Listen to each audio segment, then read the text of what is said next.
A routine traffic stop turns into a nightmare set up by corrupt cops and a judge, but what happens when the woman they target reveals a shocking secret that destroys their empire? Corrupt judge and cop set up black woman, regret it when she reveals she's a CIA agent in court. They arrested her under flickering street lights on a cold, moonless night, smirking as they slapped the cuffs on her wrists. It was supposed to be an open and shut case, a minor traffic violation that spiraled into drug charges and a swift conviction. The crooked cops had done this before, they knew exactly which judge's courtroom would seal her fate. What they didn't know was that Ebony Grace Jenkins wasn't just any defendant. Beneath her calm exterior lay the training of a highly skilled CIA agent, and the darkest corners of the justice system were about to be exposed. This is the story they never saw coming. Hold on, what if the person they framed was secretly one of the most powerful operatives in the world? Keep listening to find out how it all unravels. Ebony Grace Jenkins was no stranger to overcoming adversity. Born in Detroit's East Side, she was raised by a single mother who juggled two jobs to keep food on the table. From a young age, Ebony learned to navigate life's challenges with grace and grit. She was the girl who rose at dawn to deliver newspapers before school and stayed up past midnight to study by the dull glow of a street lamp outside her bedroom window. Even as a child, it was clear that Ebony possessed an uncanny ability to remain calm under pressure. By the time Ebony turned 18, she had already developed the habit of reading 3 newspapers a day and analyzing every piece of local and international news she could find. Her small bedroom was lined with maps and highlighted government documents that she collected from libraries.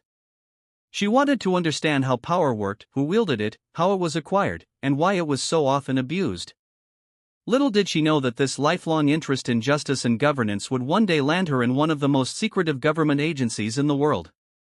After high school, Ebony enrolled at the University of Michigan to study political science and international relations.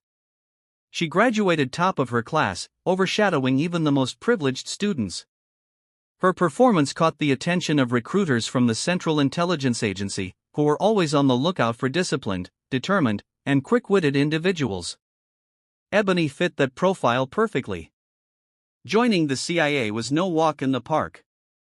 Ebony endured grueling training, physical conditioning, weapons handling, psychological evaluations, and advanced interrogation techniques. Her personal background gave her a keen sense of street smarts, while her academic achievements offered her a well-rounded global perspective. Over the years, she undertook several covert operations overseas, handled high-risk assets, and gathered intelligence that shaped national security decisions. But her profession was a secret. Officially, Ebony worked as a consultant for the State Department. She traveled under diplomatic cover, visited hotspots around the globe, and returned stateside with barely a whisper about her real work. As a black woman in a predominantly male field, she knew the importance of quiet resilience and strategic thinking. She carried these qualities like armor, wearing an unassuming smile that concealed her formidable skill set. In her early 30s, Ebony took a step back from active fieldwork to focus on domestic security issues, a role that often kept her in Washington, D.C., but also granted her more personal freedom. The everyday tasks that most people found mundane, driving to the grocery store, going to the bank, felt almost luxurious to Ebony, who had spent so much time under aliases in constant surveillance in foreign lands. One autumn day, she decided to take a short road trip to visit a friend in Fairfax, Virginia. She had heard about a cozy bed and breakfast just on the outskirts of the city and planned to spend a few quiet days there, catching up on reading and relaxation. Little did she know, her trip would bring her face to face with one of the most corrupt corners of local law enforcement she'd ever encountered. But here's the twist: could a simple vacation expose a massive conspiracy? Stay tuned as the plot thickens on Dark Stories. The trouble started when Ebony noticed flashing blue lights in her rearview mirror. She was driving just a few miles per hour over the limit, an honest mistake she planned to rectify the moment she saw the cop. However, the officer who approached her window wore an unsettling grin. He was tall, broad-shouldered, with a shaved head and a menacing air about him. "License and registration," he barked. Ebony calmly handed over her credentials, thinking this would be a routine traffic stop. The officer disappeared behind her SUV to run her plates, taking longer than usual. Finally, he returned, but something in his eyes had changed, like he had discovered a secret or found an opportunity. "Step out of the vehicle," he ordered curtly. Ebony frowned. "Is there a problem, officer?" "Now," he snapped. The hostility in his voice was palpable. Ebony complied, stepping onto the gravel shoulder of the road. The officer motioned for her to put her hands on the hood of the car. Confused but compliant, she did as told, her heart pounding, not out of fear for herself, but out of concern over what the officer believed he had on her. The officer patted her down. It felt excessive, invasive. She tried to remain calm, but a sense of dread began to coil in her stomach. Then, out of nowhere, another squad car pulled up. 2 more officers stepped out, both wearing similar expressions of barely concealed malice. Before Ebony could protest, one of the newly arrived officers claimed they found a small bag of white powder under the passenger seat. Ebony's eyes widened in shock. She'd never seen that bag before. She was meticulous about keeping her car clean, and she definitely never had any drugs in her possession. She opened her mouth to speak, to protest, but the officers moved quickly. They slapped cuffs on her wrists, reading her Miranda rights in a cold, dispassionate tone. In a matter of minutes, Ebony found herself in the back of a police cruiser, adrenaline pulsing through her veins. She kept her mouth shut, mentally sorting through her options. She was well aware that small-town police could be brutal, especially when they believed no one was watching. Moreover, Ebony didn't want to blow her cover as a CIA agent by raising a fuss too early. She needed time to assess the situation. As they drove to the station, the officers stayed quiet. Every once in a while, the officer riding shotgun glanced back at Ebony with a smug grin, as though already celebrating his success in bringing down yet another easy target. Ebony couldn't help but recall statistics she'd read about systemic racism in the justice system, especially in certain counties with questionable law enforcement records. This might be one of those places, she thought grimly. "Look at this," said the driver to his partner in a low voice, raising Ebony's driver's license. "Ebony Grace Jenkins from DC bet she thinks she's real important. Let's see how important she is when the judge sees these charges." His partner snickered. "Yeah, well, Judge Kincaid always knows how to handle them." Ebony mentally filed away the name, Judge Kincaid. She had no idea who he was, but something told her he wasn't a fair, impartial man. In her line of work, Ebony had encountered warlords and despots. She knew how power could corrupt. Even so, the realization that her own country's justice system harbored such corruption was sobering. When they arrived at the station, she was processed, fingerprints taken, mugshot snapped, personal belongings confiscated. She was then led down a corridor lined with stained walls and flickering fluorescent lights to a cramped holding cell. The smell of sweat and disinfectant made her nostrils flare. The single bench was hard and cold. Ebony sat down with a calm she'd learned to perfect in CIA training, but inside, her mind raced with questions. Who had orchestrated this? Why? Was she just an unlucky victim of a corrupt system, or was someone specifically targeting her? Over the next few hours, she was left alone. Occasionally, an officer would walk by, sneering or making a derogatory remark about her so-called drug habit. Ebony said nothing, stoically enduring the humiliation. Eventually, a female officer came by to escort Ebony to an interrogation room. The woman seemed indifferent but not overtly hostile. Still, Ebony couldn't trust anyone here. Inside the stark interrogation room, Ebony faced 2 male officers, including the one who had pulled her over. He introduced himself as Officer Jeff, while his partner was Officer Delgado. Jeff leaned over the metal table, his knuckles resting on its surface. "Tell us where you got the drugs," he demanded. Ebony shook her head. "I don't know what you're talking about. Those drugs aren't mine." Jeff smirked. "Of course, none of you people ever own up to it." A flash of anger shot through Ebony, but she suppressed it. CIA training taught her that anger was a tool best used strategically, not unleashed carelessly. She just stared at Jeff, refusing to show weakness. Delgado took his turn, flipping open a file. "Your record is squeaky clean, Ebony Jenkins," Delgado said, sounding almost impressed. "No priors, no parking tickets, nothing. Yet we found a bag of cocaine in your car. Care to explain that discrepancy?" Ebony's nostrils flared again, but her voice remained even. "It was Planted. Officer Jeff laughed, glancing at Delgado with mocking amusement.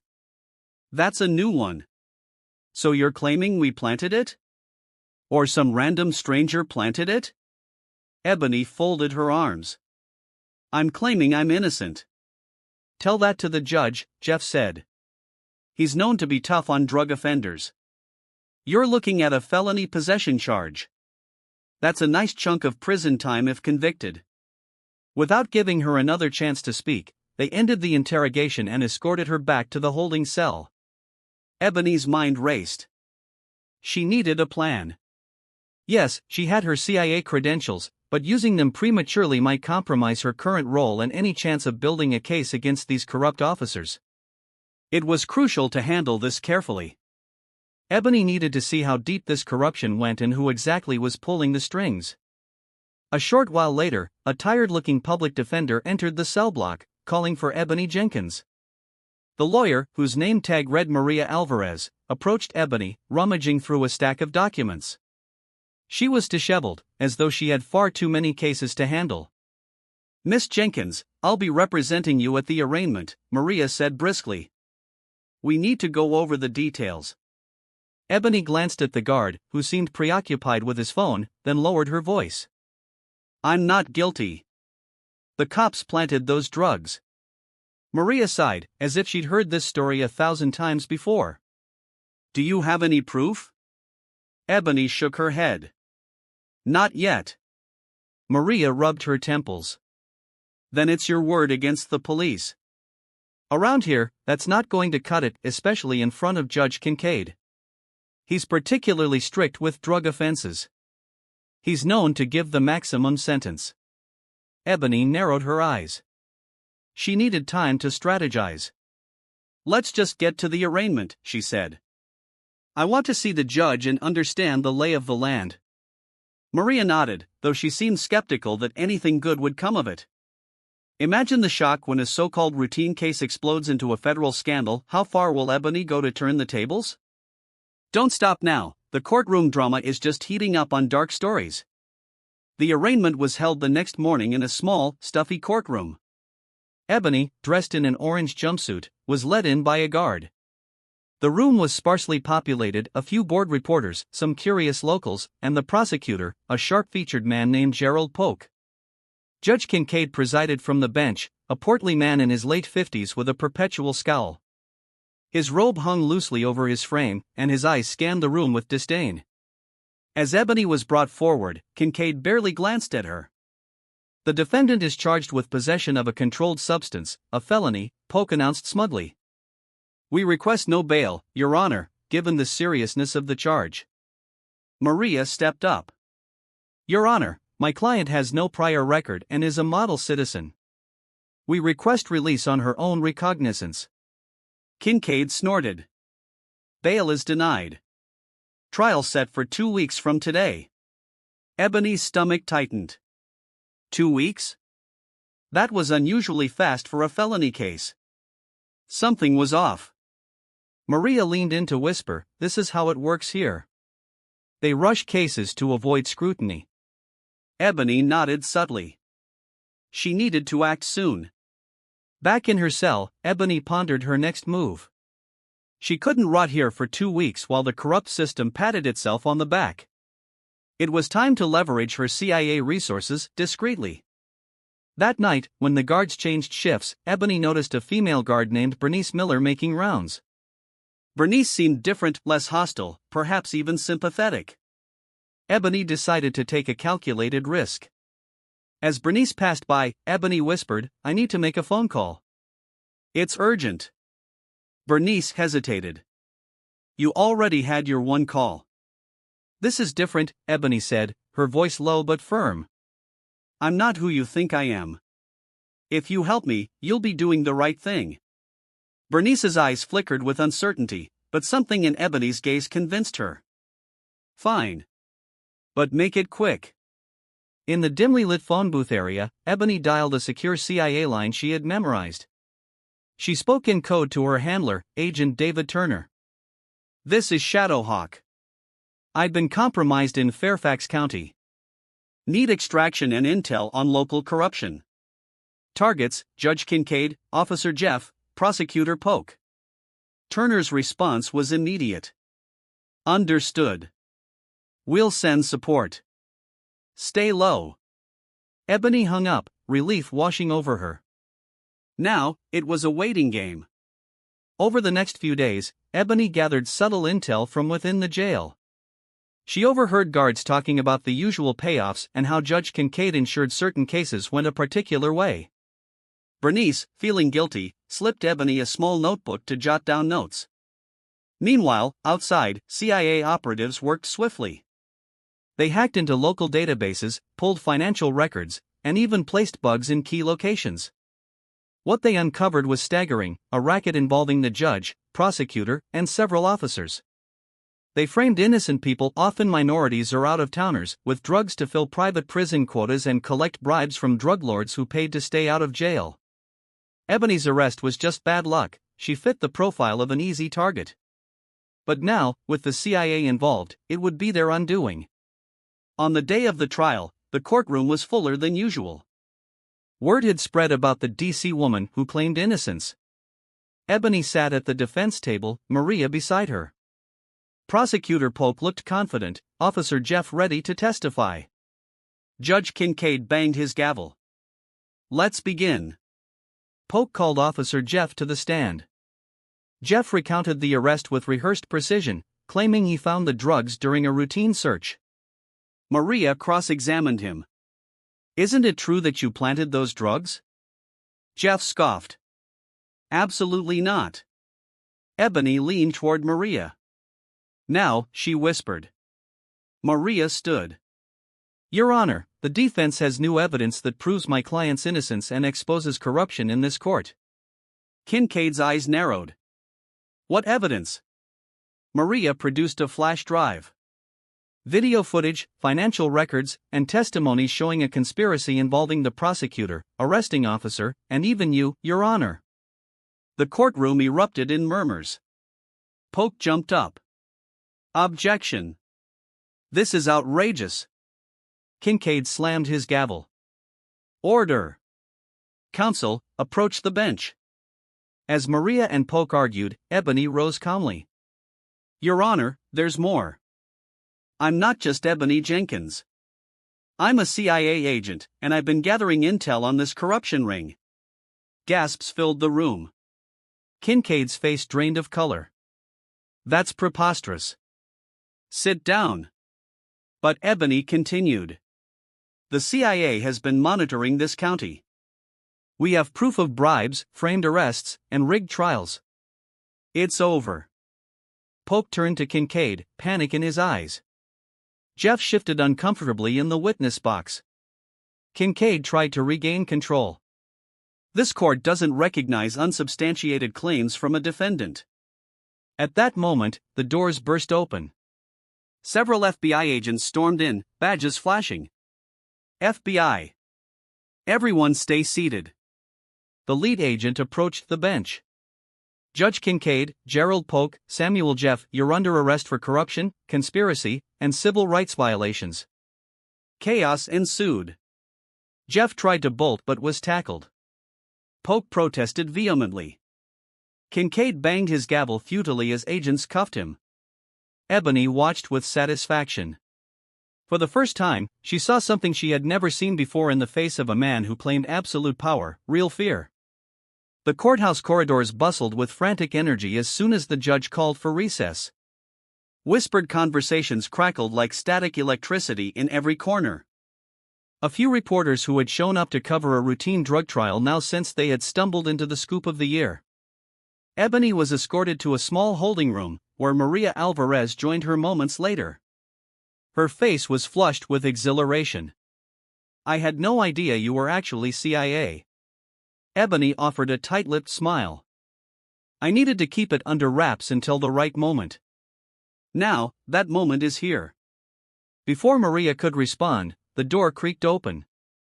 In stepped a tall, middle-aged man in a crisp suit, an FBI agent, judging by his ID badge. Behind him stood another agent, a woman with a determined expression. They introduced themselves as Special Agents Rogers and Timmons. We received a call from the CIA, Rogers said, his tone curt but professional. They indicated we might find cause to investigate. We're here to collect and review the evidence you mentioned. Ebony handed him the flash drive. There are also documents and testimonies. It'll all point to Judge Kincaid, Officer Jeff, Prosecutor Polk, and others. Rogers nodded, inserting the flash drive into a secure laptop he carried. Timmons set up a small device that looked like a portable data scanner. They began to comb through the files, occasionally exchanging glances of surprise or disgust. This is extensive, Timmons remarked. Bribery, conspiracy to commit perjury, false arrest, evidence tampering, it's a laundry list. Rogers looked up at Ebony. If this checks out, and it looks like it does, you've done the FBI's job for us. We've had an open file on corruption in this county but never had enough tangible proof to go after the big players. Maria chimed in, her voice still quivering with disbelief. So, what happens now? Rogers squared his shoulders. We'll brief our superiors. Ideally, we want to arrest the suspects simultaneously to avoid tipping anyone off. Miss Jenkins, we'll also need your sworn statement. Ebony nodded. Of course. Across the courthouse, Judge Kincaid was in his chambers, gripping the edge of his desk with shaking hands. Prosecutor Polk stood nearby, his tie loosened, sweat beading on his forehead. This is a disaster, Kincaid hissed. That woman was CIA? Why didn't we see it coming? Polk ran a trembling hand through his hair. We tried to dig into her background, but everything came back sanitized. We figured she was just some nobody from D.C. Kincaid stared at the wall, mind racing. He considered trying to flee, but that would be too obvious. We have to do damage control. Maybe we can claim entrapment or a breach of procedure. Or we can say the evidence is fabricated. It's too late for that, Polk responded grimly. Kincaid tightened his jaw, his eyes flashing with desperation. Not if we discredit her. Go out there and accuse her of forging the footage. Demand the court not admit it until we can verify its authenticity. Stall for time. Polk nodded, though he looked unconvinced. They both knew the end was near. When court reconvened, the tension was palpable. The jury shuffled in, faces etched with curiosity. Judge Kincaid took the bench, looking paler than before. Prosecutor Polk stood, clearing his throat. Your Honor, the defense has submitted so-called evidence that we have not had a chance to authenticate. We request that it be deemed inadmissible until a thorough forensic analysis can be performed. Maria rose to respond, but Special Agent Rogers entered the courtroom, stepping up to the prosecution's table with confident authority. He addressed the judge directly. Your Honor, I'm Special Agent Rogers with the Federal Bureau of Investigation. We've conducted a preliminary verification of the digital files in question. Our experts confirm there's no sign of tampering. We have reason to believe it is authentic. Kincaid's face remained a rigid mask, but his eyes betrayed him. Agent Rogers, the court appreciates your input, but the chain of custody is questionable. Rogers cut him off, a rare move in a courtroom. We're prepared to secure an official chain of custody right now, Your Honor. And given the nature of these allegations, corruption within the court itself, we have grounds to request a federal injunction on these proceedings. A stunned silence fell over the courtroom. Ebony watched the jurors, some looking confused, others intrigued. She could almost see the cogs in their minds turning, the realization dawning that their own judge might be a criminal. Finally, Kincaid cleared his throat. The court will take a brief recess to confer with federal authorities. But Rogers wasn't done. Respectfully, Your Honor, we have federal warrants ready to serve. We request that you remain present while our team executes those warrants. A collective gasp echoed through the room. The bailiff shifted uncomfortably. Kincaid's voice cracked. On whom exactly? Rogers' gaze flicked to Prosecutor Polk and then back to the judge. We have warrants for the arrest of Prosecutor Gerald Polk and Officer Samuel Jeff. There's also a sealed warrant that may be unsealed pending further evidence. Kincaid's knuckles whitened around his gavel, which he held but didn't bang. It was clear to everyone in the courtroom who the sealed warrant was for. In the chaos that followed, armed FBI agents swarmed into the courthouse. Officer Jeff, seated in the gallery, tried to slip away, but two agents quickly apprehended him. The jurors watched in wide-eyed astonishment as the prosecution's star witness was handcuffed and read his Miranda rights. Prosecutor Polk, pale as a sheet, stammered protests about due process while an agent calmly recited the charges against him. Judge Kincaid, seeing the unstoppable wave crashing down, attempted one last stance of defiance. "This is highly irregular. I won't allow federal interference in my courtroom." Agent Rogers stepped forward, voice resolute. "With all due respect, Your Honor, we're acting under federal authority to investigate allegations of corruption in this county's judicial system. We have reason to believe you're involved." The hush that fell over the courtroom was profound. Kincaid's eyes darted around, searching for an escape route. I had no knowledge of this," he finally sputtered. Rogers handed the sealed warrant to a nearby agent, who opened it and nodded. Rogers turned back to Kincaid. "Your Honor, you are under arrest for conspiracy, racketeering, bribery, and corruption." Kincaid's gavel slipped from his hand, clattering onto the bench. Two FBI agents approached, and for a moment, it looked like Kincaid might resist. He glowered at Ebony, who met his gaze with cold resolve. "You'll regret this," he hissed as the agents escorted him away. Ebony watched in silence as the local tyrant was removed from his own domain.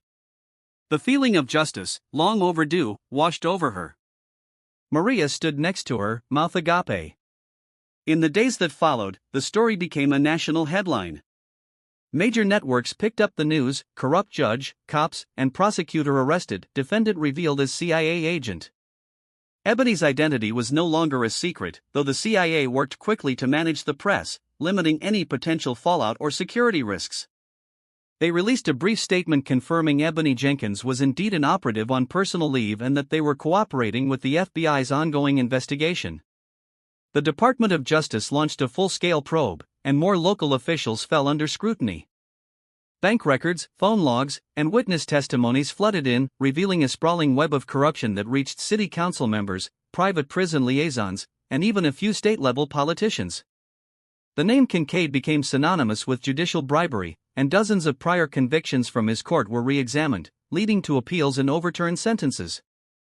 Ebony found herself at the center of a media storm. Many praised her courage, others questioned the CIA's involvement in domestic affairs.